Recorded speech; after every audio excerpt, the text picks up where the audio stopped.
안녕하세요. 올해로 45, 박창식이라고 합니다. 사람들은 저를 보면 대개 처음엔 좀 멈칫했죠. 왜냐고요? 검게 그을린 피부에 건설 현장에서 잔뜩 굳은 근육, 그리고 말없이 툭 떨어뜨리는 시선 때문이었을 겁니다. 어릴 땐 무뚝뚝해서 듬직하다는 말도 듣곤 했지만 이제는 그냥 험상궂게 늙은 아저씨가 되어버렸거든요. 특히 웃지 않으면 인상이 더러워 보인다는 말을 듣곤 하였는데 사실 웃을 일이 별로 없기도 했었습니다. 저는 전라도 광주에서 태어났습니다. 하지만 군대 전역하고 곧바로 서울로 올라와 건설 현장을 전전했지요. 특별히 배운 기술도 이렇다 할 학력도 없었기에 자연스럽게 몸으로 때우는 현장 일을 선택하게 되었답니다. 지금은 평택 근처의 어느 전원주택 단지 공사장에서 목수로 일하고 있답니다. 목수? 네, 나무 만지는 일을 합니다. 톱질하고 못 박고 뼈대를 세우고 내장재를 다듬고 투박하지만 제 손으로 무언가를 만들어내는 일이라 뿌듯함은 있었죠. 딱히 배운 것도 없고 자격증도 변변한 게 없는 저 창식이지만 손재주 하나만큼은 기가 막혔습니다. 새로 들어온 젊은 인부들이 어설프게 일하다 실수라도 할라치면 저는 말 대신 대못 하나를 집어들고 시범을 보여주었습니다. 대못으로 나무를 쳐버릴 것 같은 위압적인 손놀림과 정확하게 목표를 맞추는 솜씨. 아직은 현장에 맞춰 노릇을 할 수 있는 이유였습니다. 문제는 제 인생이 딱 거기까지라는 것이었습니다. 현장 밖을 나서면 저는 그저 외로운 중년 총각일 뿐이었죠. 친구 녀석들은 아들이 벌써 대학을 간다고 자랑이었고, 고향에 있는 사촌 형들은 벌써 손자까지 봤다는 소식이 들려오곤 했습니다. 그런데 저 박창식은 여전히 원룸 한 켠에서 조그만 전자레인지 하나, 오래된 전기밥솥, 반찬이라곤 김치통 2개가 전부인 소박한 살림살이로 혼자 살고 있었습니다. 이 나이에 번듯한 집 한 채는커녕 통장 잔고는 월급날 잠깐 스쳐갈 뿐 늘 바닥을 긁었죠. 노후 대비? 그런 건 꿈도 꾸지 못했습니다. 그저 하루 벌어 하루 먹고 사는 게 제 삶의 전부였습니다. 무엇보다도 제 얼굴이 문제였을지도 모릅니다. 검게 탄 피부에 깊게 팬 주름살. 말이 없으면 무섭고 말을 하면 경상도 사람처럼 툭툭 내뱉는 말투 탓에 또래 여자들은 저를 피하더군요. 처음 소개팅이라도 나가면 어색한 분위기 속에서 상대 여자가 제 얼굴 한번 옷차림 한번 훑어보고는 이내 휴대폰만 만지작거렸습니다. 몇 번의 시도 끝에 저는 깨달았습니다. 아, 나는 연애나 결혼과는 거리가 아주 먼 사람이구나 하였죠. 그래도 딱 하나 믿는 게 있었습니다. 체력. 웬만한 20대 젊은 인부들도 하루 종일 현장에서 일하면 뻗어버리는 판에 저는 여전히 새벽 6시에 일어나 도시락을 챙기고 공구 가방을 들고 현장으로 나섰습니다. 팔뚝은 군살 없이 단단했고 허리는 잔근육으로 버텨냈습니다. 40이 넘어서도 이런 체력이라니 타고난 건가 싶기도 했습니다. 그래서였을까? 또래 여자들에게는 영 인기 없던 제가 현장 아주머니들한테는 은근히 인기였습니다. 이혼한 돌싱부터 일찍 남편을 여인 과부 혹은 남편이 몸져 누워 가장 역할을 대신하는 아주머니들까지 다들 대놓고 말은 안 했지만 제가 밥이라도 같이 먹어주고 무거운 자재라도 척척 들어주면 슬그머니 웃어 보이시곤 했답니다. 창식 총각, 나랑은 언제 만나줄 거야? 아주머니들의 농담이었습니다. 하는 거 봐서요. 제 퉁명스러운 대답이었죠. 제 퉁명스러운 대답에도 아주머니들은 개의치 않았습니다. 그게 그분들 나름의 친근함의 표현 방식이었을 테지요. 아이고, 싸가지 없긴. 그래도 며칠 전에 동식 엄마랑 밥 같이 먹은 거 소문 다 났어. 총각, 그거 아는가? 아줌마들 입은 싸다이. 놀리는 듯한 말투였지만 그 속에는 나름의 관심과 호의가 담겨 있다는 것을 모를 리 없었습니다. 가끔은 그런 관심이 나쁘지 않았습니다. 외로운 제 삶에 작은 온기를 불어넣어 주는 것 같았거든요. 저는 어릴 적 부모님의 이혼으로 20살 때부터 독립해 혼자 살아왔습니다. 아버지는 다른 여자와 가정을 꾸렸고, 어머니는 아예 연락이 끊긴 채 각자의 인생을 살았답니다. 누구 하나 가정을 지키려 애쓰지 않고 뿔뿔이 흩어지는 그 모습을 보고 자란 저는 오히려 그 반대였으니 남들처럼 평범한 가정을 꾸리고 싶었고 제 품에서 아이도 낳아 기르며 웃음소리가 끊이지 않는 집에서 살고 싶다는 막연한 꿈을 꾸곤 했답니다. 하지만 세상은 순진한 저 창식에게 그렇게 호락호락하지 않았습니다. 저도 한때는 결혼이라는 걸 할 뻔한 적이 2번이나 있었습니다. 한 번은 29살 때, 또 한 번은 36살 때, 2번 다 상견례까지는 갔었습니다. 하지만 늘 마지막에 문제가 되었던 건 제 보잘것없는 가정환경과 목수라는 직업이었습니다. 애비 없이 컸다면서요? 상대 부모의 말은 날선 칼처럼 제 가슴을 후벼 팠답니다. 어린 시절의 아픔을 들추어내는 그 질문 앞에서 저는 아무 말도 할 수 없었고 그저 고개를 숙였습니다. 목수요? 뭐, 요즘은 다들 사무직인데 그 다음은 직업이 문제였지요. 남들 눈에는 먼지 풀풀 날리는 천하고 힘든 일로만 보였을 겁니다. 물론 현장에서 땀 흘려 일하는 분들을 비하하는 것은 절대 아닙니다. 하지만 사위로서, 우리 귀한 딸의 남편으로서는 부족하다고 생각했을 테지요. 결국 저는 더 이상 상처받지 않기 위해 스스로 결혼을 포기했습니다. 1해, 2해 시간이 흐르면서 결혼은 아예 생각조차 하지 않게 되었습니다. 마음도 메말랐고 설렘이나 기대 같은 감정은 오래전에 제 가슴에서 사라졌답니다. 그런 제게 어느 순간부터 현장 아주머니들이나 뒤풀이 자리에서 만난 돌싱 누님들이 다가왔습니다. 처음엔 그냥 술 친구였습니다. 이혼이나 사별 후 외롭게 지내는 그녀들과 밤늦도록 말동무하다 보면 밤이 깊었고 가끔은 제가 괜찮아 보인다며 먼저 손을 내밀기도 했습니다. 연애라고 부르기는 애매했지만 누군가와 온기를 나누고 잠깐이나마 외로움을 덜어낼 수 있다는 것만으로도 감사했습니다. 그 짧은 순간들이 제게는 큰 위로가 되었었죠. 아줌마들이 좋았습니다. 편했어요. 부담도 없었고 조건을 따지지도 제 배경을 캐묻지도 않았거든요. 그저 오늘 하루 괜찮았어 싶은 날 함께 막걸리 한 잔 기울이며 시시콜콜한 이야기로 웃고 떠들다 조용히 헤어지면 그만이었습니다. 저는 스스로도 잘 알고 있었습니다. 제 나이에 가진 것도 없고 외모도 보잘것없는 제가 또래 번듯한 여자에게 어설프게 다가가 봤자 돌아오는 건 죄송해요.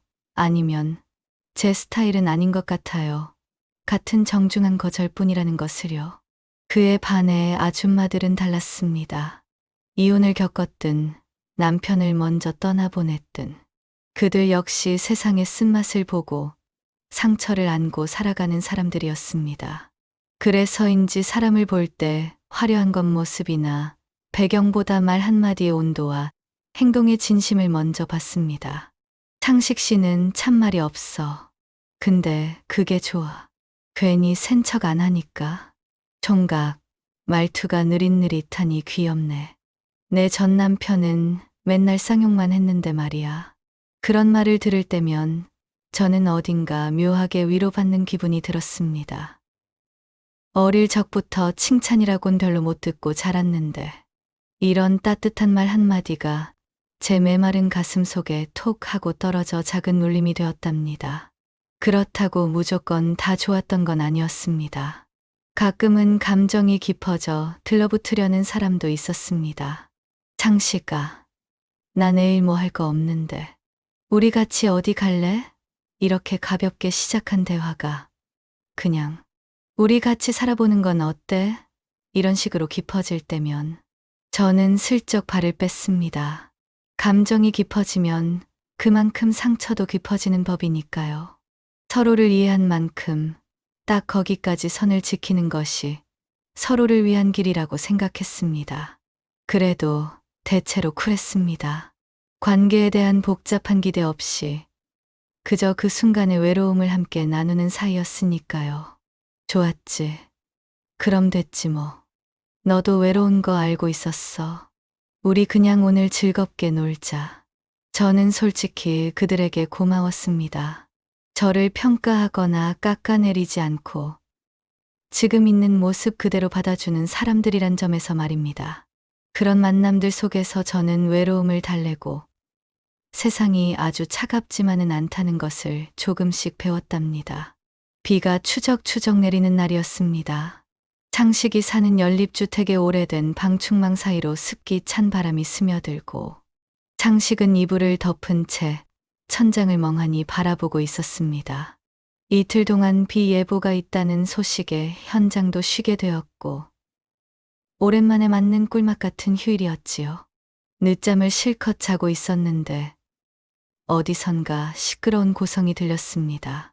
처음엔 윗집에서 TV 소리라도 크게 튼 줄 알았는데 가만히 들어보니 이건 영락없는 싸움 소리였습니다. 말이 돼요? 이런 식이면 나도 가만 안 있겠어요. 날카로운 여자의 목소리였습니다. 아니 사모님, 제가 뭘 어쨌다고요? 한 달이 넘었는데 이제 와서 이러면 어쩌시냐고요? 땀 흘리는 남자의 변명이 뒤따랐습니다. 창식은 자리에서 벌떡 일어났습니다. 이건 뭐 아무래도 그냥 넘어갈 일이 아닌 것 같았습니다. 슬리퍼를 질질 끌고 4층까지 올라가 보니 낯선 여자가 부동산 아저씨와 험악하게 맞서 싸우고 있었습니다. 50대 중반쯤으로 보이는 여자는 딱 봐도 곱상하다는 말이 어울리는 사람이었습니다. 희고 깨끗한 피부에 단정한 단발머리. 비 오는 날인데도 때 타지 않은 듯 깨끗한 흰색 원피스를 입고 목에는 유난히 빛나는 진주 목걸이가 걸려 있었습니다. 손에는 누가 봐도 샤넬이네? 싶은 고급스러운 가방 하나를 들고 있었죠. TV 드라마에 나오는 재벌 사모님, 딱 그 이미지였습니다. 창식은 괜히 뒷짐지고 서 있다가 슬쩍 부동산 아저씨에게 물었습니다. 무슨 일인지 궁금했거든요. 누구세요? 아, 저기 이번에 4층 새로 들어오는 집주인입니다. 이 건물 샀다고 하네요. 그 말에 창식은 잠시 말문이 막혔습니다. 제가 살던 건물의 주인이 바뀌다니 미처 알지 못했거든요. 아, 얼마 전에 관리인이 그러더니 진짜였구만. 그런데 상황이 예사롭지 않았습니다. 알고 보니 이 아주머니는 건물을 매입할 때 내부를 제대로 못 보고 계약한 거였습니다. 전 주인이 짐을 빼지 않은 상태에서 집이 너무 지저분하고 짐이 많아 안방 내부를 제대로 볼 수 없었다고 했습니다. 그저 부동산 아저씨 말만 믿고 3년 전에 리모델링 했다니까 상태 괜찮겠지 싶어서 덜컥 계약했는데 막상 짐을 빼고 보니 상황이 심각했던 것입니다. 특히 안방 붙박이장 있던 자리는 습기와 곰팡이가 벽면 전체를 뒤덮고 있었고 벽지는 물에 젖어 들뜨고 장판은 삐걱거리며 울룩불룩했죠. 벽지 아래 석고보드까지 심하게 손상된 상황이었습니다. 이게 사람이 살던 집이에요. 무슨 폐가도 아니고 어떻게 이런 집을 저한테 팔 수가 있어요? 이게 리모델링한 집이라고요? 아주머니는 분통을 터뜨리며 날카로운 목소리로 소리를 질렀습니다. 부동산 아저씨는 땀을 뻘뻘 흘리며 연신 죄송하다고만 할 뿐 책임 회피에 급급한 모습이었습니다. 창식은 상황을 잠시 지켜보다가 곤란해 보이는 아주머니에게 다가가 손을 한번 슬쩍 들어 올렸습니다. 제가 나설 자리가 아닌 것 같으면서도 그냥 지나칠 수가 없었습니다. 저기요, 사모님. 그 말에 두 사람이 동시에 창식을 쳐다봤습니다. 특히 사모님은 저의 험상궂은 얼굴을 보고 살짝 놀란 듯 했습니다. 창식은 헛기침을 한 번 하고 말을 이었습니다. 제가 이 건물에 살고 있는 사람인데요. 밑에 층에 삽니다. 목수일 해요. 인테리어 관련해서는 손 좀 봅니다. 아주머니의 눈이 동그랗게 커졌습니다. 마치 사막에서 오아시스를 만난 사람 같았습니다. 그녀의 얼굴에 희미한 희망의 빛이 스쳤습니다. 진짜요? 정말요? 진짜 목수세요? 목소리에 간절함이 묻어났습니다. 네, 뭐 현장에서 잔뼈 굵었고요. 자재시장에서도 웬만한 데랑 거래하고 있고요. 도배랑 장판은 따로 전문 업체 부르시되 나머지는 제가 인건비랑 자재값만 받고 손 좀 봐드릴게요. 제가 손은 좀 빠른 편입니다. 그 순간 아주머니의 표정이 확 풀렸습니다. 무슨 길고 장황한 설명보다 눈앞의 문제를 해결해 줄 수 있는 사람이 그 순간에는 가장 든든하고 멋져 보였을 겁니다. 그녀의 얼굴에 안도감이 번졌습니다. 아이고 고마워서 어쩌죠? 정말 천만다행이네요. 하늘이 도우신 건가 봐요. 아주머니는 품위 있는 손짓으로 꾸벅 인사를 했습니다. 창식은 어색하게 머리를 긁적였습니다. 이런 상황에서 이런 말을 해도 될까 싶었지만 제 입은 이미 움직이고 있었습니다. 이상하게도 그녀 앞에서는 평소와 다른 말이 튀어나왔습니다. 아뇨, 뭐 제가 원래 미인 앞에선 약해서요. 하하. 제 말에 아주머니는 생각지도 못했다는 듯 활짝 웃음을 터뜨렸습니다.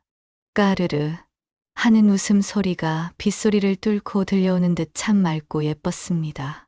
나이에 비해 곱게 관리된 얼굴만큼이나 웃음소리도 싱그러웠습니다. 아휴, 참 그런 소리는 하하. 못 들은 지 100만 년은 된 것 같네요. 고마워요, 창식 씨. 창식은 잠시 그 웃음에 취했다가 급히 정신을 차렸습니다.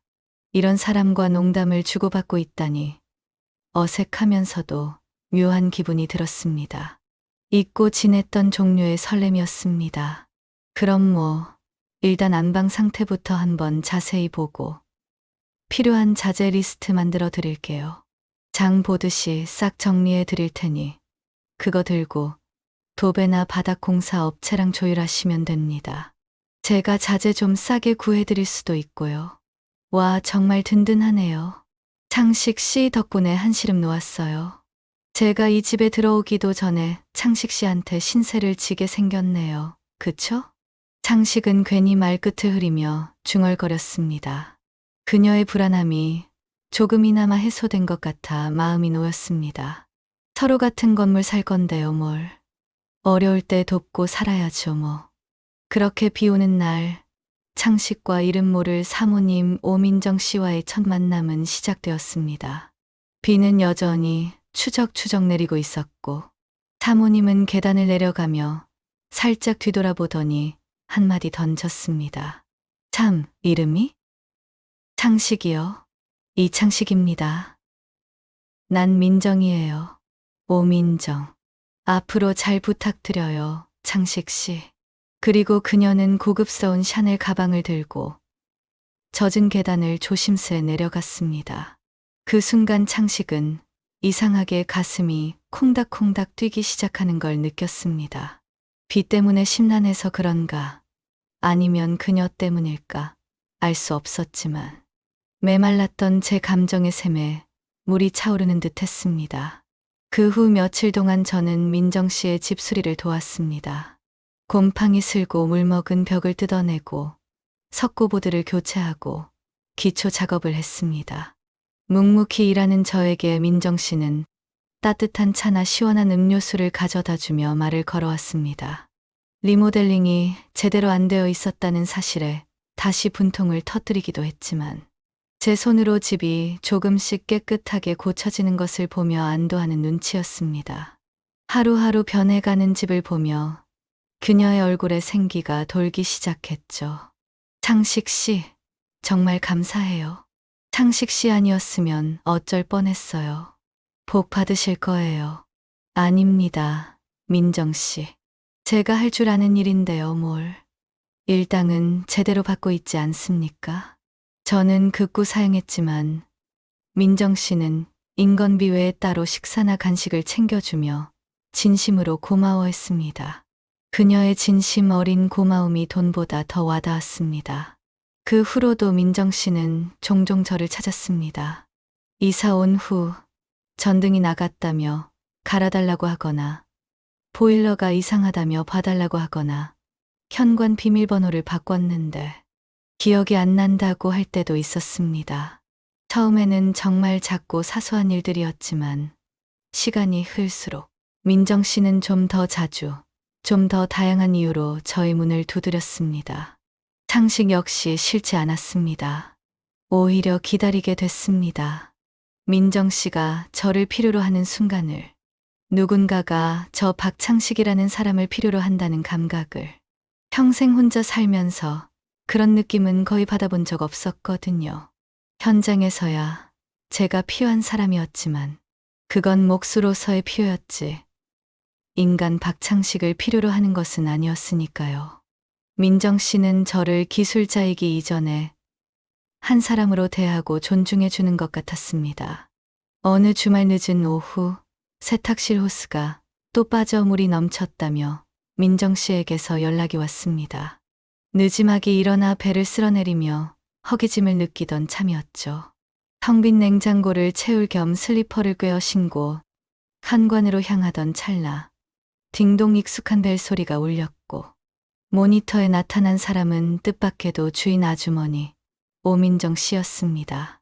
반소매 블라우스에 청바지를 입고 손에는 장바구니를 들고 있었습니다.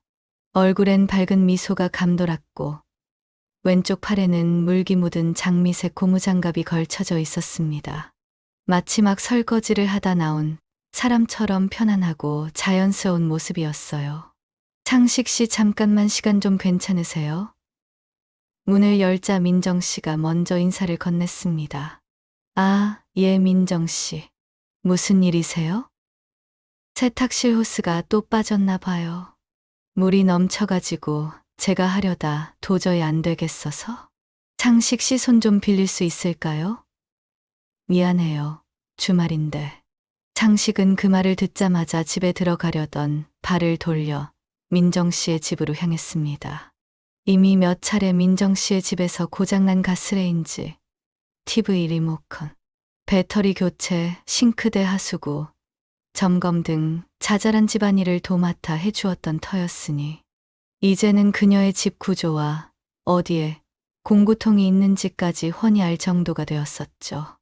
민정 씨의 집은 언제나 고요하면서도 따뜻한 느낌이 있었습니다. 화사한 커튼 사이로 햇살이 들고 창가에는 민정 씨가 직접 바꾼 듯한 화분 몇 개가 놓여 있었습니다.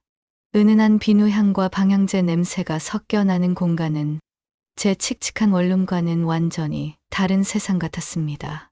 평화롭고 안정된 느낌이랄까요? 저는 익숙하게 세탁기 뒤로 가호스를 다시 연결하고 배수 상태를 확인했습니다. 민정 씨는 그동안 제 뒤에 서서 조용히 지켜보았습니다. 세탁기 호스를 고치고 일어났을 때 민정 씨는 살금살금 다가와 아주 조심스럽게 말했습니다.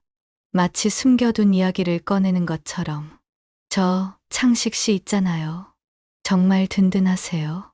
창식 씨 보면 세상 물정도 잘 아시고 우리 남편 살아있을 땐 이런 거 다 제가 맡았거든요. 남편은 뭐든 집안일에는 서툴고 밖으로만 돌리는 성격이었어요. 그래서 저 혼자 모든 걸 해결했어야 했었죠. 처음 듣는 말이었습니다. 그녀의 남편에 대한 이야기. 조심스러웠지만 그제야 용기를 내어 묻습니다. 그녀의 외로움을 조금이나마 이해하고 싶었거든요. 민정 씨 남편분은 언제 돌아가신 거예요? 민정 씨는 조용히 숨을 들이쉬더니 고개를 숙였습니다. 목소리가 살짝 떨렸고 눈가가 붉어졌습니다. 1년 전이에요. 정년 퇴직 딱 한 달 앞두고 갑자기 쓰러지셨어요. 집에서 병원 가는 길에 그만 숨을 거두셨어요. 말끝을 흐리던 그녀는 이내 눈시울을 붉히며 눈물을 글썽였습니다. 창식은 당황했지만 무엇라 말해야 할지 몰라 그저 그녀의 어깨에 손을 올려 위로를 건넸습니다.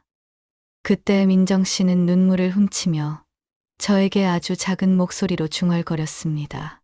그래서 과부예요. 나 과부라는 단어가 제 입장에선 참 생경하고 어색하게 들렸지만 그녀는 오히려 담담하고 어쩌면 체념한 듯 그 단어를 사용했습니다. 그 모습에 저는 안쓰러움과 함께 묘한 감정을 느꼈고 얼떨결에 피웃음이 났습니다. 그 웃음은 그녀를 비웃는 것이 아니라 그녀의 담담함 속에 숨겨진 슬픔에 대한 복잡한 감정 표현이었을 겁니다. 그래서 이 건물도 산 거예요. 아파트 정리하고 딸 은옥이랑 살아보려고 둘이서 의지하며 살자고. 근데 생각보다 할 게 너무 많네요. 갑자기 혼자 세상에 덩그러니 던져진 느낌이에요.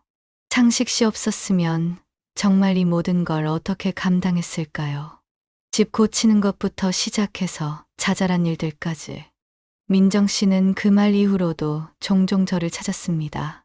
처음엔 고장난 곳을 고쳐달라는 부탁이었지만 시간이 흐를수록 그 이유가 조금씩 달라졌습니다. 동네 슈퍼에 같이 장을 보러 가고 싶다고 하거나 저녁에 간단한 막걸리와 부침개를 함께 먹자는 제안도 했습니다.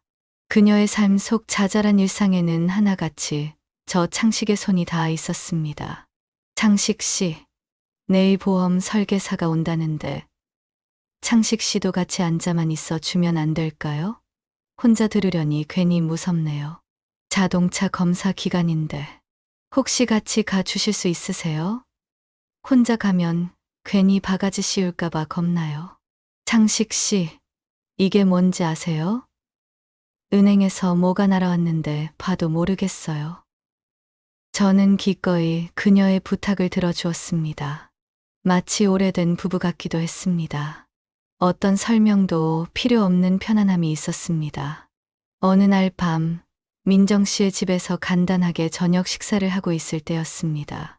제가 국을 뜨는데 숟가락을 그만 떨어뜨렸습니다. 민정 씨가 웃으며 새 숟가락을 가져다 주었습니다. 그 순간 저는 문득 장난기가 발동했습니다. 어색함을 풀고 싶었던 것인지도 모르겠습니다. 민정 씨, 이제 저 부려먹는 게 너무 심하시네요. 시도 때도 없이 저를 부르시잖아요. 이젠 저를 서방님이라고 부르셔야겠어요. 사용료 내는 셈치고. 제 말에 민정 씨는 잠시 멍하니 저를 보더니 킬킬 웃음을 터뜨렸습니다. 그리고 고개를 끄덕이며 대답했습니다. 그래요, 서방님. 앞으로 둘만 있을 땐 그렇게 부를게요. 어때요? 마음에 드세요? 책임감 느끼고 더 잘해 주셔야 할 텐데. 창식은 민정 씨의 농담에 소리내어 웃음을 터뜨렸지만 그 안에 감춰진 진심과 그녀의 묘한 눈빛을 느꼈습니다. 그녀의 눈동자는 초여름, 저녁 하늘처럼 투명하고 따뜻했습니다. 그 순간 우리는 어떤 육체적인 접촉이나 뜨거운 말 없이도 서로를 아껴주고 의지하고 있다는 걸 알 수 있었습니다. 묘한 끌림, 설레임, 그리고 따뜻하게 감싸 안고 싶은 마음. 그것만으로도 충분했습니다. 어쩌면 저는 그녀의 남편의 빈자리를, 그녀는 저의 외로움과 정착하지 못한 삶의 빈자리를 채워주고 있었던 것인지도 모릅니다. 하지만 밀당은 계속되었습니다. 어느 날 민정 씨는 은근하게 저에게 말했습니다. 그녀의 눈빛이 장난기에서 진지함으로 바뀌는 것을 보았습니다. 근데 서방님, 말로만 서방님 하지 말고 행동으로도 좀 보여줘야죠. 마누라처럼 잘 챙겨주고. 행동으로? 예를 들면 뭐요? 지금도 충분히 잘 해드리고 있는 것 같은데요. 에이, 멀뚱멀뚱 서 있지 말고 데이트도 좀 같이 해주고, 빨래도 가끔 같이 널어주고, 저녁도 차려주고, 꼭 불러야만 오지 말고. 우렁각시처럼 먼저 나타나서 싹 해놓고 가면 안 되겠어요? 창식은 그녀의 말에 다시 웃음을 터뜨렸지만 그녀의 눈빛에서 진심을 읽었습니다. 그녀는 더 이상 외로운 과부가 아니라 누군가에게 기대고 싶고 사랑받고 싶은 여자였습니다. 그리고 그 대상이 저라는 것을 알게 되었을 때 제 가슴은 벅차올랐습니다. 안 될 게 뭐예요? 당연히 해드려야죠. 제가 민정 씨 서방님, 우렁각시니까요. 앞으로는 부르지 않아도 먼저 가서 챙겨드릴게요. 둘은 어느새 연인도 부부도 아닌 그 중간 어딘가에서 서로를 필요로 하며 살아가고 있었습니다. 창식은 민정 씨를 통해 다시 삶의 의미를 되찾았고, 민정 씨 역시 창식을 통해 외로움을 위로받고 있었습니다.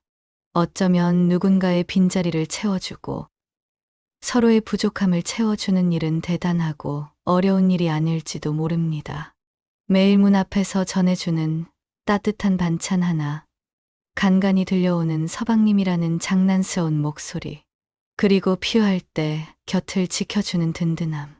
그런 작은 일상들이 누군가의 메말랐던 인생에 물을 주고 다시 시작할 용기를 줍니다. 민정 씨는 다시 여자가 되었고, 창식은 다시 누군가의 남자가 되었습니다. 그들은 서로를 원하는 것 이상으로 깊이 필요로 하고 있었습니다. 그리고 어쩌면 그것이 사랑의 또 다른 이름이었을지도 모릅니다.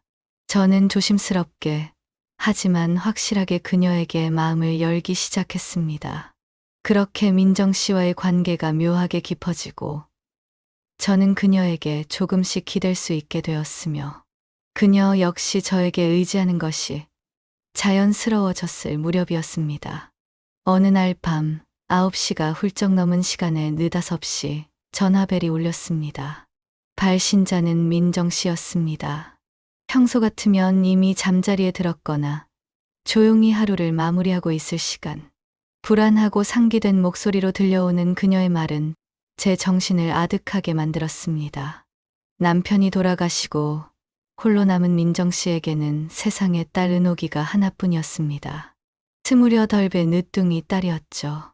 그 딸이 글쎄 결혼도 하지 않은 채 소위 놈팽이 같은 남자와 동거를 하고 있다는 소문이 자자했습니다.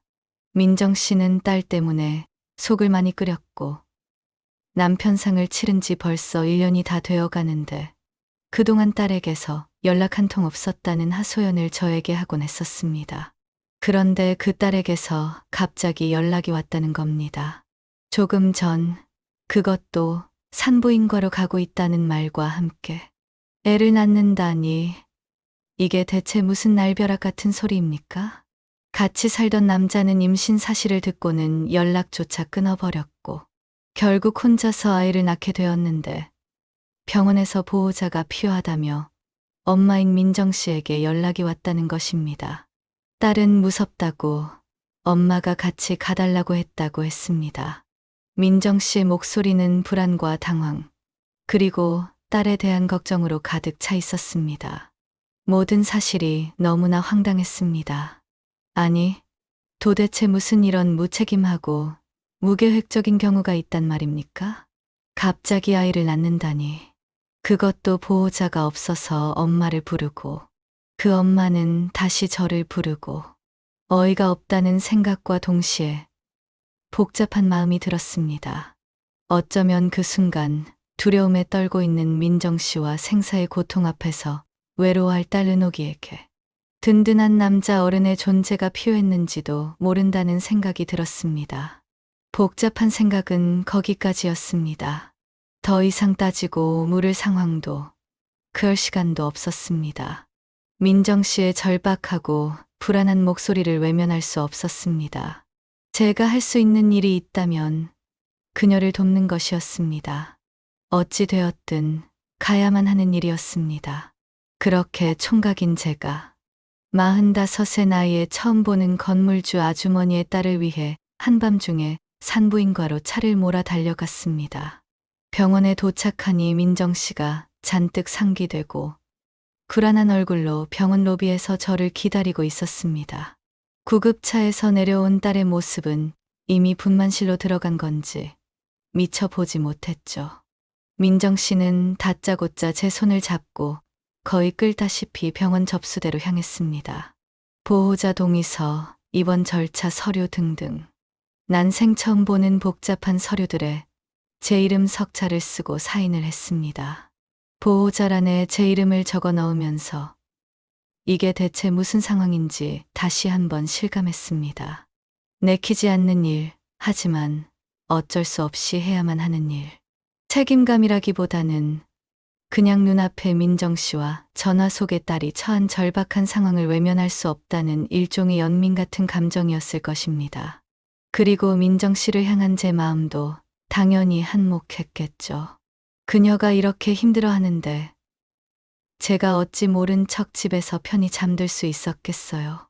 입원 절차를 마무리하고 민정 씨와 저는 분만실 앞 복도 의자에 나란히 앉아 길고 긴 시간을 기다렸습니다. 희미한 형광등 불빛 아래 복도 끝에서 느껴지는 긴장감과 소독약 냄새가 코끝을 찔렀습니다. 민정 씨는 안절부절 못하며 연신 손톱을 물어뜯었습니다. 이제 곧 딸이 아니라 하나의 엄마가 될 사람. 하지만 그 아이에게 아빠가 없다는 냉혹한 현실. 그리고 앞으로 딸과 손주가 겪어야 할 세상의 편견과 어려움을 생각하면 민정 씨의 걱정은 깊어질 수밖에 없었을 겁니다. 저는 그런 민정 씨의 옆에서 애써 태어난 척 그녀의 어깨를 감싸 안고 다독였습니다. 제 존재만으로도 그녀에게 작은 위안이 되기를 바랐습니다. 민정 씨, 너무 걱정 마세요. 은옥 씨, 어린애도 아니고 이제 엄마가 되는 건데 애를 낳기로 했으니 책임감 있게 잘 키울 겁니다. 너무 염려 마세요. 제 말에 민정 씨는 고개는 끄덕였지만 눈빛은 여전히 불안했습니다. 어머니의 마음은 쉽게 놓이지 않는다는 것을 알았습니다. 그래도 창식 씨, 여자 혼자 어떻게 애를 키워요? 아빠도 없이. 그 어린 것이 벌써부터 눈앞이 캄캄해요. 그 말에 저도 모르게 대답했습니다.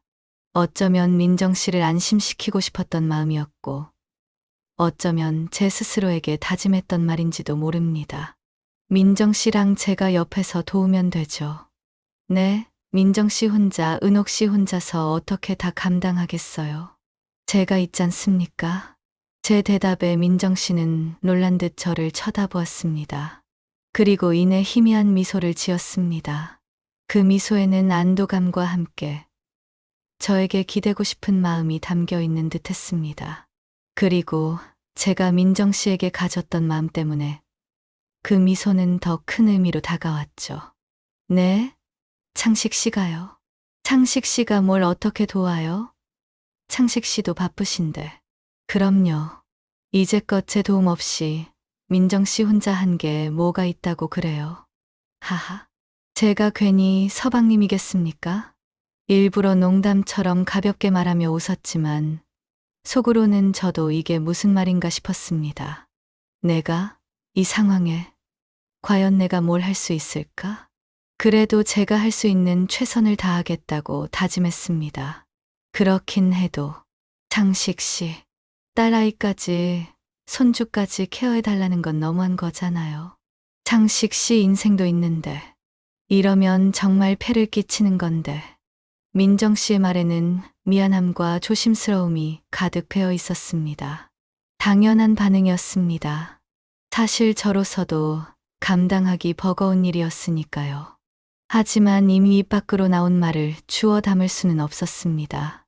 그리고 정말 진심으로 이 두 여자를 혼자 두고 싶지 않다는 마음이 더 컸습니다.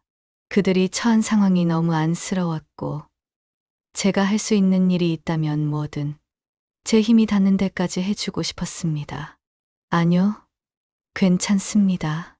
제가 돕겠습니다. 걱정 마세요, 민정 씨. 제가 옆에 있잖습니까? 제 단호한 대답에 민정 씨의 얼굴에 억눌렀던 안도감이 파도처럼 확 커지는 것이 보였습니다. 그녀는 제 손을 잡고 거의 울먹이는 목소리로 말했습니다. 고마워요. 정말 고마워요. 우리 서방님. 서방님이라니. 이런 때만 꼭 서방님이라 부르신다. 그녀에게 있어 저는 남편의 빈자리를 완전히 채워주는 존재는 아니겠지만 기댈 수 있는 어려울 때 가장 먼저 떠올리는 가족과도 같은 든든한 존재라는 의미겠지. 그 호칭이 그날 밤에는 유난히 무겁게 하지만 따뜻하게 다가왔습니다. 그렇게 길고 긴 기다림 끝에 분만실 복도 안쪽에서 우렁찬 아기 울음소리가 터져 나왔습니다. 민정 씨와 저는 거의 동시에 벌떡 일어섰습니다. 아이가 태어났다. 세상에 나온 새 생명의 울음소리는 어떤 음악보다 강렬하게 제 가슴을 울렸습니다. 잠시 후 간호사가 나와 아들이라고 알려주었습니다. 민정 씨는 기쁨에 겨워 어쩔 줄 몰라 했습니다. 사내 아이를 낳았다는 사실에 특히 더 기뻐하는 것 같았습니다. 어미 속을 그토록 썩이던 딸이 그래도 건강한 아들을 낳았으니 그동안의 마음고생이 조금은 녹아내리는 순간이었을 것입니다. 저는 그저 옆에서 민정 씨의 기쁨을 함께 나누었습니다. 저는 그제야 멀리서 은옥이의 얼굴을 잠시 볼 수 있었습니다. 병원 침대에 누워 힘없이 누워있는 모습. 그녀의 이름은 은옥이었습니다. 올해 28살. 민정 씨가 늦은 나이에 얻은 늦둥이 딸이라고 했었죠. 그래서인지 응석바지처럼 자라 철이 없고 고집도 세고 자기 맘대로 하려는 경향이 있었다고 민정 씨는 종종 한숨 쉬며 저에게 하소연했었습니다. 그 성격 때문에 결국 클럽 웨이터라는 누가 봐도 미래 없어 보이는 남자와 눈이 맞아 동거까지 하게 되었고 아이가 생기자 남자는 지우자고 했고 은옥이는 낳겠다고 옥신각신하다 결국 헤어졌다고 하더군요. 병원 침대에 누워 힘없이 누워있는 은옥이의 얼굴을 보니 엄마인 민정 씨를 닮아 눈매가 참 예뻤습니다. 키는 크지 않았지만 전체적인 비율이 괜찮아 보였습니다. 한눈에 봐도 순진해 보이진 않았지만 그렇다고 악해 보이지도 않는 그저 세상 물정 모르고 자기 욕심대로 살다 덜컥 현실의 벽에 부딪힌 어린애 같다는 느낌이 들었습니다. 그렇게 며칠 동안 은옥이는 병원에서 산후조리를 했습니다. 저는 매일 병원에 들러 민정 씨를 도왔습니다. 필요한 물건을 사다 나르고 병원 식당에서 식사를 챙겨드리고 자잘한 심부름을 했었죠. 은옥이는 대부분 잠을 자거나 갓 태어난 아기를 보느라 바빴고 저에게는 거의 신경 쓰지 않았습니다. 그녀의 눈에 저는 그저 엄마 곁에 있는 정체를 알 수 없는 낯선 남자였을 것입니다. 저는 그저 민정 씨의 우리 서방님으로서 병원에서의 이 기묘한 동거 생활을 묵묵히 돕고 있었답니다. 무사히 산후조리 기간을 마치고 집으로 돌아가는 날이었습니다. 병원 로비에서 퇴원 수속을 밟고 짐을 챙겨 제 차에 씌웠습니다. 올 때처럼 갈 때도 제가 운전을 해줬습니다. 조수석에는 민정 씨가, 뒷좌석에는 카시트에 앉은 아들과 은옥이가 탔습니다. 차 안은 신생아 특유의 냄새와 함께 묘한 긴장감이 흘렀습니다. 집으로 돌아가는 길, 앞으로 이들이 어떻게 살아갈까? 그리고 나는 이 관계 속에서 계속 뭘 하게 될까? 복잡한 생각들이 머릿속을 맴돌았습니다. 막히는 도로를 따라 집으로 향하는 길, 뒷좌석이 유독 조용했습니다. 백미러로 보니 은옥이가 아기 얼굴만 물끄러미 보고 있었습니다. 그때였습니다. 은옥이의 눈이 처음으로 저에게 향한 것 같았습니다. 아마 병원이라는 낯선 환경에서 벗어나 집으로 돌아가는 길, 조금은 정신을 차린 것일까? 아니면 자신들을 태우고 운전을 하는 이 남자의 존재가 그제서야 비로소 눈에 들어온 것일까? 엄마. 근데 이 사람은 누군데 계속 엄마 곁에 있는 거야? 낮고 조심스러운 은옥이의 목소리가 차 안을 울렸습니다. 병원에서 한 번도 저에게 직접 말을 걸지 않았던 그녀였습니다. 그 목소리에 민정 씨가 환하게 웃으며 대답했습니다. 응, 우리 건물에 사시는 분인데 관리까지 해주시고 계셔. 창식 씨라고 해. 인사해, 은호가. 그리고는 마치 당연하다는 듯 앞으로의 계획을 불쑥 덧붙였습니다. 은옥이에게 그리고 저에게 동시에 들으라는 듯이. 앞으로도 우리 집안일 계속 도울 거야. 우리가 창식 씨 도움 많이 받아야 해. 그 말을 들은 은옥이의 눈이 동그래졌습니다. 저를 쳐다보는 시선에는 궁금함과 어리둥절함, 그리고 약간의 경계심 같은 것이 섞여 있었습니다. 저는 백미러로 그녀의 눈과 마주쳤습니다. 어색했지만 은옥이에게 처음으로 제 존재를 제대로 인식시키는 순간이었습니다. 제가 이 가족의 삶 속에 발을 들여놓는 순간이었죠. 아, 네. 반갑습니다. 은옥이가 어색하게 인사했습니다. 저는 백미러를 보며 짧게 답했습니다. 네, 은옥 씨 반갑습니다. 그 짧은 인사 이후 차 안은 다시 조용해졌습니다. 하지만 아까와는 다른 종류의 정적이었다. 이전에는 제가 없는 사람 취급당하는 정적이었다면, 이제는 제 존재가 그 공간 안에 들어와 만들어낸 조금은 어색하고 탐색적인 정적이었습니다. 앞으로 우리의 관계가 어떻게 흘러갈지, 저도 은옥이도 심지어 민정 씨조차 알지 못하는 미지의 영역으로 들어서는 순간이었죠. 하지만 저는 이미 발을 들여놓았고, 이제 뒷걸음질 칠 수 없다는 것을 알았습니다. 집에 도착하니 병원 생활의 흔적이 고스란히 남아있는 것 같았습니다. 정리되지 않은 살림살이와 왠지 모를 적막감. 그 속으로 생후 며칠 되지 않은 아기가 들어왔습니다. 은옥이는 여전히 어리둥절한 표정으로 아기를 안고 어설프게 집안을 둘러보았습니다. 마치 이곳이 낯선 곳인 것처럼. 민정 씨는 기쁘면서도 앞으로의 현실에 막막함을 느끼는 듯 했습니다. 그리고 저는 이곳에 왜 와 있는지, 앞으로 무엇을 해야 할지 스스로에게 묻고 또 물었습니다. 제가 과연 이들을 감당할 수 있을까 하는 불안감도 들었습니다.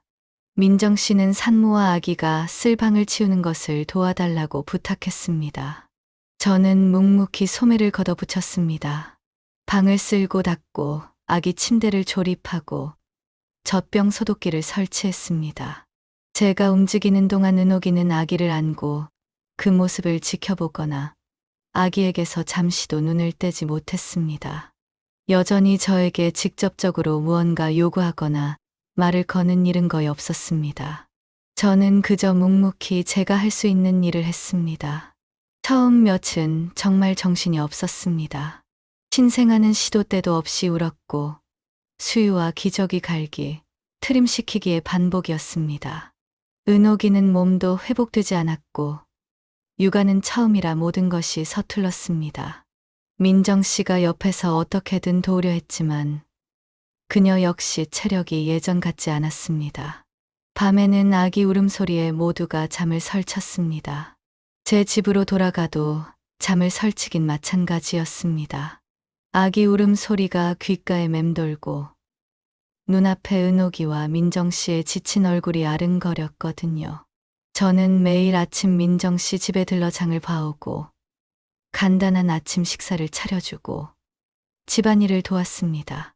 민정 씨는 그런 저를 보며 미안함과 고마움을 동시에 표현했습니다.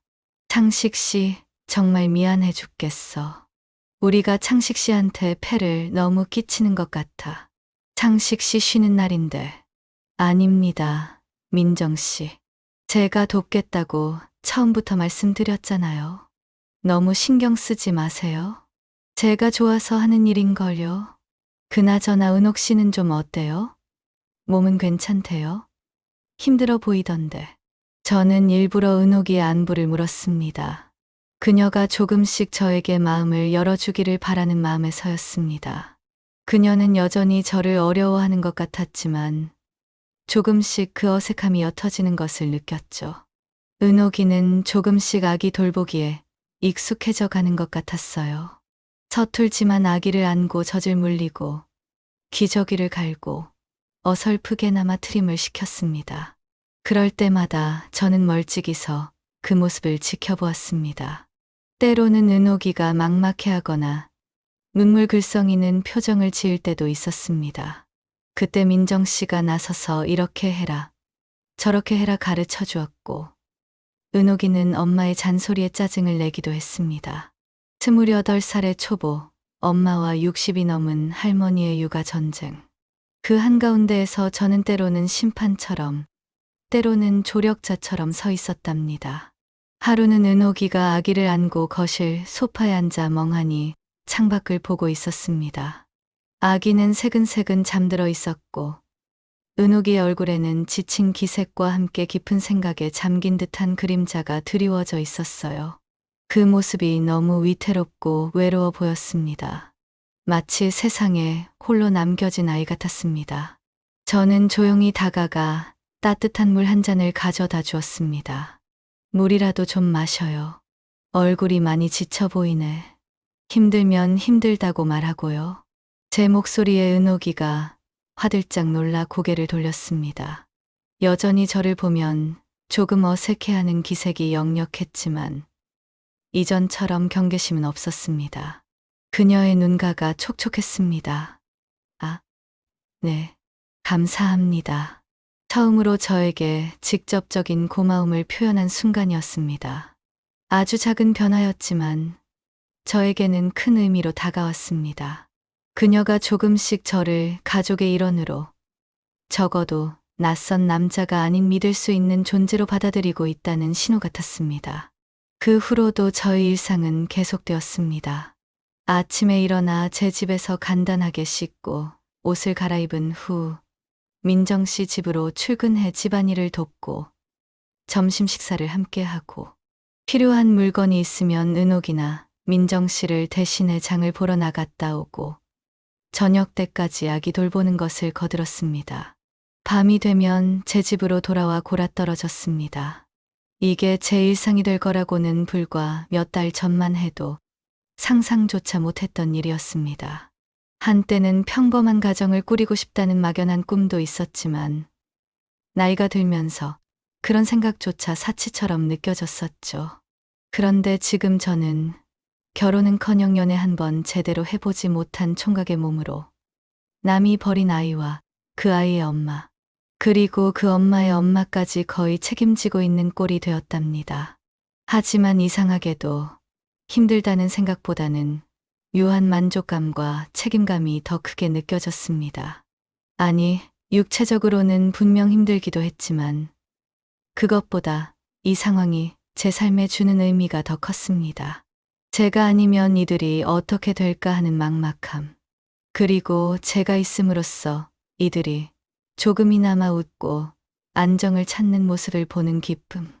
특히 곤히 잠든 아기의 작은 얼굴을 제 투박한 손가락으로 만져볼 때면 세상의 모든 시름이 잊히는 듯 했습니다.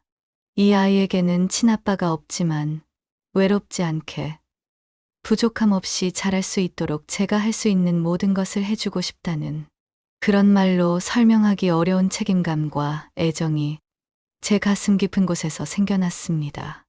은옥이는 시간이 지날수록 조금씩 저에게 익숙해졌습니다. 더 이상 저를 보면 어색해하거나 피하지 않았고 이제는 자연스럽게 저에게 기대고 의지했습니다. 아기에 대한 이야기를 하거나 육아에 대해 물어볼 때 혹은 힘든 일에 대해 이야기할 때 그녀는 더 이상 불안해 보이거나 저를 낯설어 하지 않았습니다. 저 역시 은옥이를 볼 때 처음에는 민정 씨의 사고뭉치 딸이나 제가 책임져야 할 손주의 엄마로 보던 시선이 조금씩 제가 돌봐야 할 사람이자 점점 정이 드는 사람이라는 시선으로 바뀌어 갔습니다. 클럽 웨이터와 동거를 했다는 소문이나 민정 씨가 말했던 철없고 고집센 모습과는 달리 육아와 세상에는 정말 아무것도 모르는 순진한 초보 엄마였습니다. 그런 은옥이를 볼 때마다 처음에는 그저 민정 씨를 닮아 예쁜 철부지라고만 생각했던 마음이 조금씩 안쓰러움과 연민, 그리고 그녀를 지켜주고 싶다는 마음으로 바뀌어 갔답니다. 나와 은옥이, 민정 씨와 아기. 이렇게 네 명은 피 한 방울 섞이지 않았거나 혹은 복잡한 관계로 엮여 있었지만 어느새 서로에게 의지하며 하나의 덩어리가 되어가고 있었습니다. 민정 씨는 여전히 저를 우리 서방님이라 부르며 환하게 웃었고 은옥이는 이제 저를 보면 먼저 인사를 건네거나 아기에 대한 질문을 던지거나 때로는 저에게 기대어 한숨을 내쉬기도 했습니다. 그리고 아기는 그런 복잡한 사정은 아무것도 모른 채 천진난만하게 웃고 울며 무럭무럭 자랐습니다. 그의 작은 손가락이 제 투박한 손을 감쌀 때마다 저는 이루 말할 수 없는 벅찬 감정을 느꼈습니다. 이 아이가 저를 필요로 하는구나. 제가 이 아이에게 필요한 사람이구나. 저는 이 관계의 끝이 어디일지 알 수 없었습니다. 제가 언제까지 이들을 도울 수 있을지도, 이 기묘한 동거가 언제까지 계속될지도 장담할 수 없었죠. 하지만 적어도 지금 이 순간, 이들은 저를 필요로 하고 있었고, 저 또한 이들과 함께 하는 시간이 나쁘지 않았습니다. 아니, 어쩌면 저의 외롭고 메말랐던 총각 생활에 이 예상치 못한 사건이 들어와 새로운 의미를 불어넣어 준 것인지도 몰랐습니다. 밤 9시 넘어 걸려온 한 통의 전화가 저의 삶을 송두리째 바꿔놓은 것입니다. 그리고 저는 기꺼이 그 변화를 받아들이기로 했습니다. 혼자 남겨진 두 여자와 한 생명을 위해 이름 모를 아기의 친아빠 역할은 못 되어도 든든한 아저씨 혹은 삼촌, 어쩌면 그 이상의 존재가 되어줄 수 있을 것 같다는 생각이 들었거든요. 그렇게 하루하루를 보내며 저는 점점 이 가족의 일상 속으로 깊이 들어가게 되었답니다. 은옥이와 아기, 그리고 민정 씨는 제 삶의 중심이 되어가고 있었죠. 민정 씨와의 관계는 여전히 묘한 기류를 가지고 있었습니다. 서방님이라는 호칭 속에 담긴 장난스러움과 친근함, 그리고 그녀의 눈빛 속에 가끔 비치는 쓸쓸함과 저를 향한 희미한 기대 같은 것이 느껴질 때마다 제 마음은 복잡해졌습니다. 저는 그녀에게 이성적인 호감을 가지고 있었지만 그녀는 저를 딸과 손주를 돕는 든든한 서방님으로 여기는 것 같았습니다. 그러던 어느 날 저녁, 민정 씨에게서 연락이 왔습니다. 저에게 고생이 많다며 정성껏 저녁 식사를 차렸으니 함께 하자는 것이었습니다. 식탁에는 소박하지만 정성껏 차려진 음식들이 놓여 있었죠. 평소보다 조금 더 신경 쓴 듯한 반찬들을 보니 민정 씨가 저에게 하려는 이야기가 단순히 고맙다는 인사는 아닐 거라는 예감이 들었어요. 은옥이는 아기를 안고 제 옆에 앉아 있었고 민정 씨는 따뜻한 미소를 지으며 저를 맞아주었죠. 식사를 하면서 민정 씨는 제게 연신 고맙다는 인사를 건넸습니다. 창식 씨 아니었으면 우리 정말 어쩔 뻔했나 몰라. 은옥이 혼자서 애 키우는 것도 막막한데 내가 늙어서 힘도 없고 창식 씨 덕분에 숨통이 트여. 정말 창식 씨는 하늘이 보내준 사람 같아요. 뭐려? 민정 씨. 제가 좋아서 하는 일인데요. 식사나 많이 하세요. 솔직한 제 마음이었어요. 이곳에 오면 외롭지 않았고 제가 필요한 존재라는 느낌이 들었거든요. 더 이상 외로운 원룸의 총각이 아니라 누군가에게 도움이 되고 의지가 되는 사람이라는 사실만으로도 제 삶에 활력이 돌았죠. 식사가 거의 끝날 무렵이었습니다. 민정 씨가 갑자기 진지한 표정으로 저를 바라보더군요. 평소에 환한 미소가 사라진 얼굴이라 저도 모르게 긴장했었죠. 은옥이도 아기에게 젖을 물리다 말고 우리를 번갈아 쳐다봤어요. 공기 중에 팽팽한 기류가 흘렀고요. 무거운 침묵이 식탁을 감쌌습니다. 창식 씨, 드릴 말씀이 있어요. 아주 중요한 이야기예요. 은옥이랑 저랑 어젯밤부터 한참 이야기했어요. 민정 씨는 한참을 망설이다 어렵게 입을 열었어요. 그리고 이어진 그녀의 말은 제 머리를 망치로 얻어맞은 듯한 충격이었네요. 심장이 멎는 줄 알았습니다. 아이는 호적에 올리긴 했는데 세상이 아무리 달라졌다 해도 엄마의 성씨를 따르는 아이를 좋은 시선으로만 봐 줄리만무하다는 것이었습니다. 학교에 가면 친구들에게 놀림받을 수도 있고 앞으로 살아가면서 겪어야 할 편견과 불이익이 너무 많을 거라는 이야기였죠. 특히 여자 혼자 아이를 키우면서 겪어야 할 사회의 차가운 시선과 현실적인 어려움들에 대해 이야기하며 민정 씨는 깊은 한숨을 쉬더군요. 민정 씨와 은옥이는 밤새도록 이 문제에 대해 이야기하며 눈물을 흘렸고 고민 끝에 하나의 결론에 도달했다고 말했습니다. 그 결론이란 바로 제가 아이의 아빠가 되어줄 수 있냐는 것이었어요. 은옥이의 남편이 되어달라는 말이었습니다. 네, 제 귀를 의심했죠. 아이의 아빠라니. 그건 곧 은옥이의 남편이 되어달라는 말 아닌가. 충격은 이루 말할 수 없었네요. 은옥이와 저는 불과 몇 달 전까지만 해도 서로의 존재조차 모르고 살았었죠. 그 후로도 우리는 그저 건물주 아주머니의 딸과 세입자 총각 이상의 관계가 아니었어요. 남녀 간의 정은커녕 이성적인 교류는 눈곱만큼도 없었고요. 그녀는 저에게 그저 민정 씨의 사고뭉치 딸이자 제가 돌봐야 할 손주의 엄마일 뿐이었거든요. 그런데 갑자기 그녀의 남편이 되어달라니. 게다가 저는 민정 씨에게 마음이 있었어요. 이성적인 호감, 어쩌면 사랑에 가까운 감정까지 품고 있었죠. 외롭고 메말랐던 제 삶에 따뜻한 온기를 불어넣어준 그녀였습니다. 제가 기대고 싶었고 그녀에게도 기대고 싶어 했던 사람이었어요.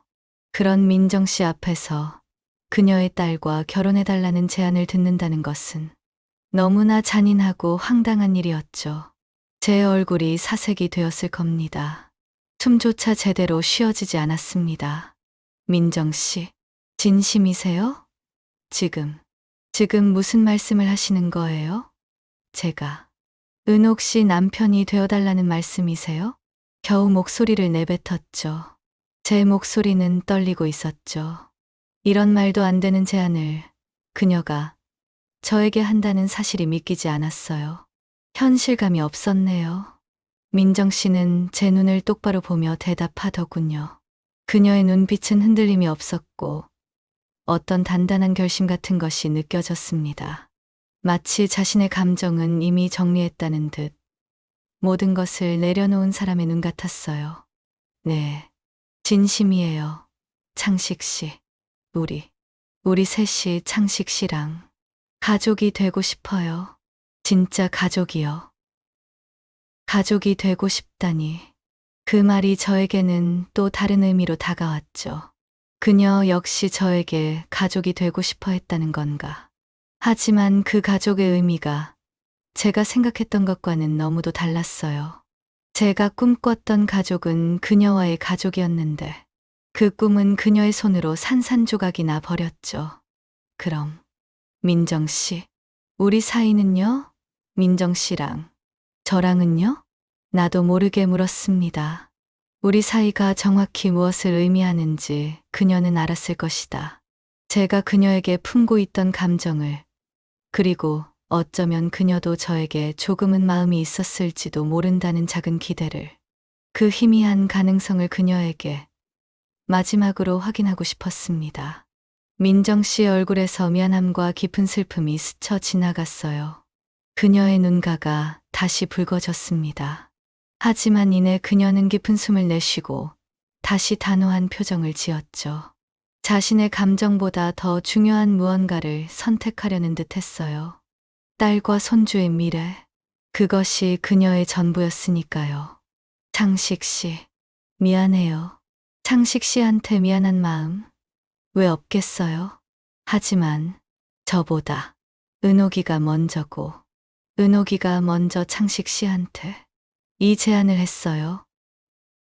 창식 씨라면 우리 아기를 잘 키워줄 거라고. 은옥이가 먼저 제안을 했다는 말에 저는 은옥이를 쳐다봤죠. 은옥이는 여전히 아기를 꼭 안고 있었지만 고개를 들지 못하고 있었죠. 하지만 귀는 우리 대화에 온통 기울이고 있는 것이 분명했죠. 그녀의 어깨가 미세하게 떨리고 있었습니다. 민정 씨는 말을 이었어요. 은옥이가 그러더라고요. 어젯밤에 창식 씨는 세상에 창식 씨 같은 남자 없다고요. 자기 아이를 친아빠처럼 잘 키워주고 자기를 평생 버리지 않을 거라고. 어떤 일이 있어도 자기 곁을 든든하게 지켜줄 거라고. 그렇게 믿을 수 있는 사람은 창식 씨밖에 없다고. 엄마한테 창식 씨 붙잡아 달라고. 자기는 창식 씨 없으면 이 애랑 둘이서 살 자신이 없다고. 그러니 나도 좋다고 했어요. 창식 씨라면 우리 은옥이랑 아기를 잘 지켜줄 거라고 믿으니까요. 미안해요, 창식 씨. 정말 미안해요. 은옥이의 입에서 나온 친아빠처럼 평생 버리지 않을, 든든하게 지켜주리라는 말들이 제 머릿속을 윙윙거렸죠. 저를 그렇게까지 생각하고 있었다니 놀라웠어요. 제가 그녀에게 그런 존재로 비춰지고 있었다니. 그리고 민정 씨가 저를 위해, 딸과 손주를 위해 자신의 마음을 접었다는 사실에 가슴이 찢어지는 듯 했죠. 그녀는 자신의 외로운 행복보다 자식과 손주의 앞날을 택한 것입니다.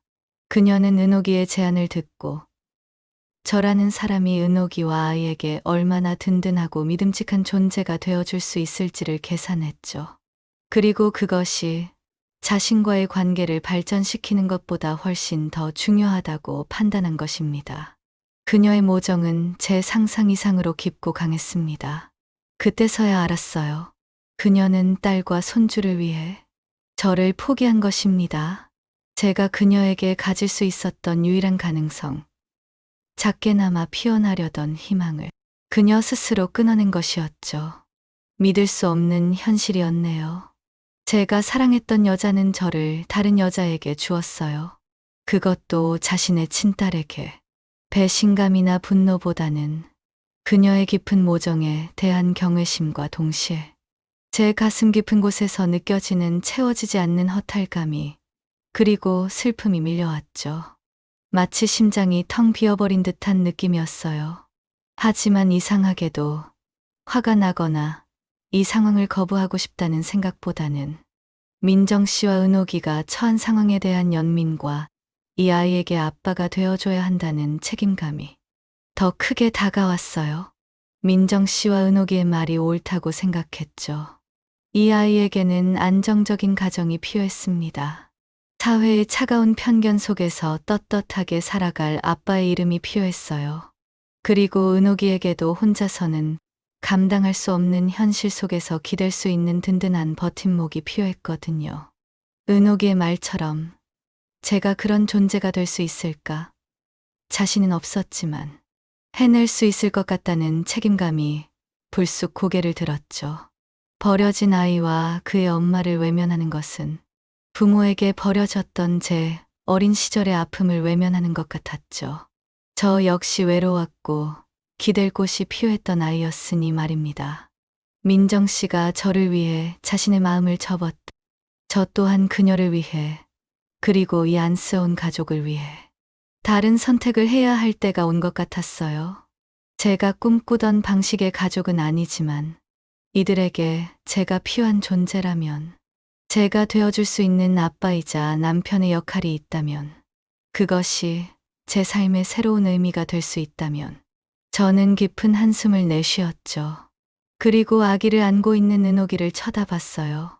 그녀는 여전히 아기만 보고 있었지만 제 시선을 느끼고는 아주 살짝 떨리는 눈으로 저를 올려다봤어요.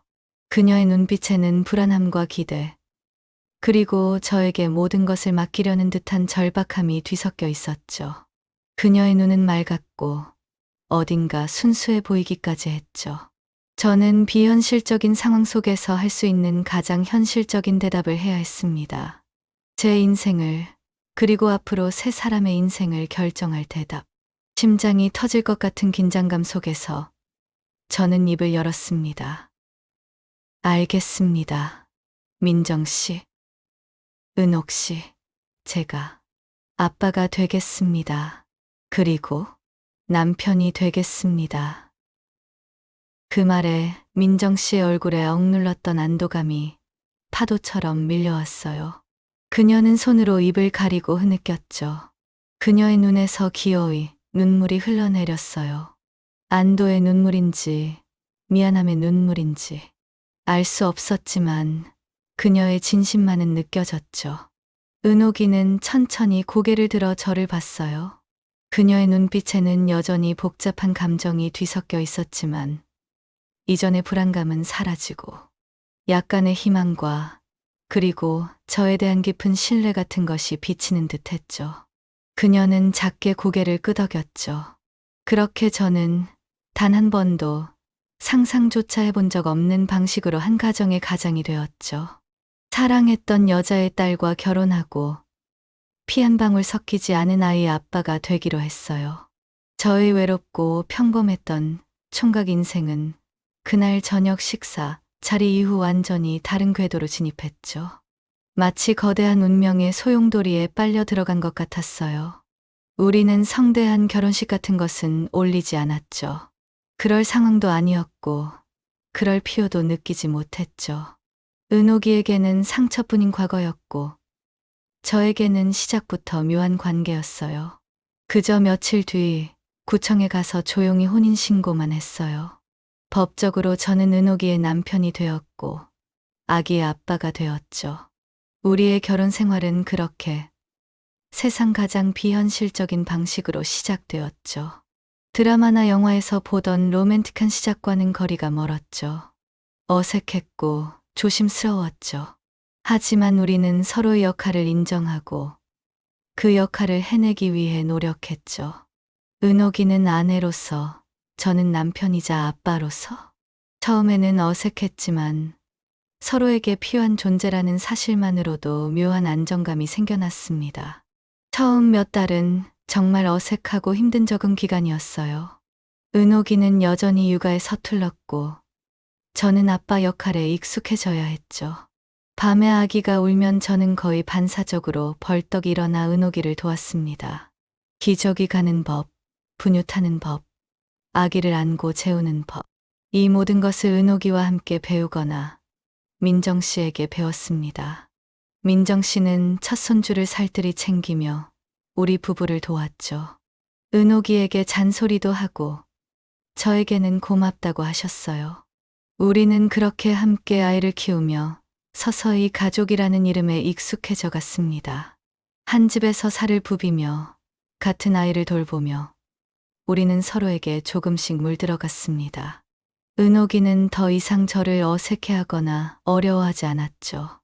이제는 자연스럽게 저에게 기대고 의지했죠. 아기에 대한 이야기를 하거나 육아에 대해 물어볼 때 혹은 힘든 일에 대해 이야기할 때 그녀는 더 이상 불안해 보이지 않았죠. 저 역시 은옥이를 볼 때 처음에는 민정 씨의 사고뭉치 딸이나 제가 책임져야 할 손주의 엄마로 보던 시선이 조금씩 제가 돌봐야 할 사람이자 점점 정이 드는 사람, 그리고 나의 아내라는 시선으로 바뀌어 갔죠. 물론 이성적인 사랑과는 다른 종류의 관계였죠. 어쩌면 전후에 가까운 서로를 향한 깊은 신뢰와 동지애 같은 것이었죠. 함께 아이를 키우는 공동의 목표 앞에서 우리는 서로의 가장 든든한 편이 되어 주었죠. 민정 씨는 우리 부부와 손주를 보며 진심으로 행복해했죠. 그녀는 여전히 우리에게 많은 도움을 주었고 두 아이 이제는 은옥이의 아들도 그녀의 손주이자 제 아들입니다의 든든한 할머니이자 조력자가 되어 주셨어요. 저는 그녀를 볼 때마다 가슴 한켠이 아련했지만 동시에 그녀가 그토록 바랐던 그림, 딸과 손주가 안정적인 가정을 꾸리는 그림이 제 손으로 현실이 되었다는 사실에 안도하기도 했죠. 우리의 관계는 이제 더 이상 남녀 간의 미묘한 감정이 아니라 사위와 장모라는 분명한 관계가 되었죠. 하지만 여전히 그녀는 가끔 저에게 우리 서방님이라고 부르며 환하게 웃었고 그럴 때마다 저는 복잡한 감정에 휩싸였죠. 이제 그 호칭은 장모와 사위 사이의 친근한 부름이 되었지만 처음 그 말을 들었던 병원 복도에서의 밤이 문득 떠오르곤 했었죠. 시간은 흘렀고 그렇게 2년이 지났죠. 우리의 첫째 아들이 두 돌이 되기 전 은옥이가 다시 임신을 했어요. 이번에는 모두가 진심으로 기뻐했죠. 첫째 아이가 태어났을 때의 충격과 불안감 대신 새로운 생명을 맞이할 기대감이 집안에 가득 찼었죠. 첫째 아들과는 달리 이 아이에게는 태어날 때부터 법적으로나 현실적으로 완벽한 아빠의 이름이 있었죠. 저는 아내의 임신 기간 내내 최선을 다해 보살폈고 우리는 함께 두 번째 아이를 기다렸죠. 그리고 마침내 우리는 예쁜 딸을 낳았죠. 작고 사랑스러운 딸이었어요. 병원에서 아기를 처음 만났을 때 가슴 벅차오르는 감정에 눈물이 핑 돌았어요. 이 아이는 법적으로도 그리고 제 마음으로도 완벽하게 나의 자식이었죠. 첫째 아들 역시 이미 제 마음속 깊이 들어와 있었지만 딸이 태어났을 때의 감정은 또 달랐죠. 피는 물보다 진하다는 말이 이런 것일까? 아니면 단순히 아빠라는 역할에 제가 완전히 녹아든 것일까? 아기를 품에 안았을 때 느껴지는 그 따뜻함과 무게는 세상의 어떤 힘든 일과도 바꿀 수 없는 소중함이었죠. 저는 여전히 평택 근처에서 목수 일을 하며 지내고 있습니다. 제 손으로 가족이 살 집을 고치고 가구를 만드는 일이 즐겁습니다. 더 이상 외로운 원룸이 아니라 제가 만들어가는 공간에서 사랑하는 사람들이 살아간다는 사실이 저에게 큰 기쁨을 줍니다. 퇴근하면 두 아이가 아빠하며 달려와 저를 반겨주고 은옥이가 차려준 따뜻한 저녁 식사를 먹습니다. 민정 씨는 여전히 우리와 가까이 살며 두 아이를 양육하는데 큰 도움을 주고 있습니다. 은옥이는 이제 어엿한 두 아이의 엄마가 되어 능숙하게 육아를 해내고 있습니다. 철없던 28배 은옥이는 더 이상 없습니다. 그녀는 강하고 현명한 엄마이자 저에게는 없어서는 안 될 아내가 되었죠. 우리의 가정은 남들이 보기엔 평범하지 않은 방식으로 시작되었죠. 때로는 저희 이야기를 듣고 놀라는 사람들도 있었죠. 하지만 이제 우리는 그 어떤 가족보다도 끈끈한 유대감을 느끼며 살아가고 있습니다. 서로의 부족함을 채워주고 어려움을 함께 이겨내며 작은 행복에 감사할 줄 아는 가족이 되었죠. 이것이 진짜 가족이라는 것을 매일 느끼고 있답니다. 때로는 아주 가끔 과거의 선택을 돌아보며 민정 씨와의 이루지 못한 가능성에 대해 가슴 한켠이 아련해질 때도 있습니다. 하지만 눈앞에서 천진난만하게 웃고 뛰어노는 두 아이와 그런 아이들을 사랑스러운 눈으로 바라보는 아내와 장모를 보면 제가 옳은 선택을 했다는 생각이 듭니다. 저는 은옥이의 남편이자 두 아이의 아빠가 되었고 민정 씨의 사위가 되었죠. 그리고 이 모든 것이 45 외로운 총각에게 밤 9시 넘어 걸려온 한 통의 전화와 민정 씨가 차려준 어느 저녁 식사 자리에서 시작되었다는 사실을 생각하면 인생이란 참으로 알 수 없는 것이구나 하고 새삼 느낍니다. 하지만 후회는 없습니다. 저는 이제 혼자가 아니니까요. 누군가에게 필요한 존재가 되었고 제가 그토록 원했던 가족을 얻었으니까요. 투박한 제 손은 이제 못질 대신 아이들 머리를 쓰다듬고 아내의 어깨를 감싸 안는데 더 익숙해졌죠. 그리고 그 손길에서 저는 세상 어떤 것과도 바꿀 수 없는 따뜻함과 행복을 느낍니다. 이것이 바로 제가 찾던 삶이었을지도 모릅니다.